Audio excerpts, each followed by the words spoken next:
Hi friends, எல்லாருக்குமே வணக்கம். இப்போ வந்து பார்த்திங்கன்னா, ரீசெண்டாக நம்ம விசிக கட்சியிலேருந்து ஒரு மாநாடு ஒன்று நடத்துனாங்க. அதாவது வந்து பார்த்திங்கன்னா, நம்ம திருமாவளவன் அண்ணனோட பிறந்த நாள் அன்னைக்கு ஒரு மாநாடு ஒன்று வச்சாங்க. அதில் செம்ம கூட்டம், சொல்லவே முடியல. அவ்வளோ உண்மையாலுமே ரொம்பவே கூட்டமாக இருந்தது. அதில் வந்து பார்த்திங்கன்னா, ஒரு படத்தில் நம்ம கிளைமேக்ஸு எப்படி இருக்கணும்னு நம்ம நினைப்போம். சொல்லப்போனால் ஒரு இன்ட்ரெஸ்ட்டாக இருக்கும் அப்படின்னு சொல்லிட்டு நம்ம வெயிட் பண்ணிருப்போம்.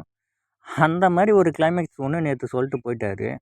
அதாவது வந்து பார்த்தீங்கன்னா, நம்ம கட்சி இதுக்கப்புறம் தம்பி ஜோசப் விஜய் கட்சியோட தான் கூட்டணி அமைச்சிருக்கிறோம் அப்படின்னு சொல்லிட்டு முழுமையா அடிச்சே சொல்ட்டாரு.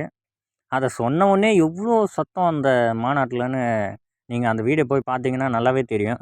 இது திமுக கட்சிக்காரங்களுக்கு எவ்வளோ பெரிய அடின்னு நம்மளால சொல்லவே முடியாது. ஏன்னா முக்கியமான கட்சி இவங்க வந்து. ஏன்னா திமுக கூட எவ்வளோ நாள் அவங்க கூட்டணியில இருந்தாங்கன்னு அவங்களுக்கே நல்லாவே தெரியும். அவங்க எந்த அளவு பாதிப்பு ஏற்படுத்துனாங்கன்னு தெரியல. அவங்க வந்து இப்போ நம்ம கூட கூட்டணிக்கு அறிவிச்சுட்டாங்க.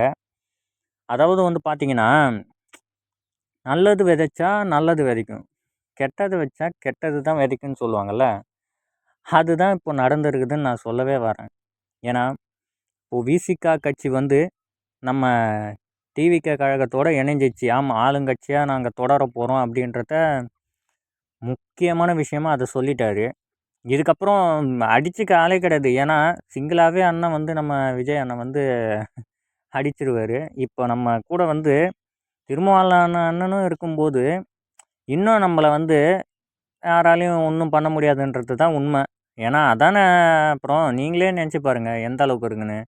மறக்காம அவங்க இந்த மாரி நம்ம கூட கூட்டணி வச்சதுக்கு உங்களோட விருப்பம் என்னன்னு நீங்க சொல்லுங்க. உங்களோட கருத்த நம்ம கீழ கமெண்ட் செக்ஷன்ல சொல்லுங்க.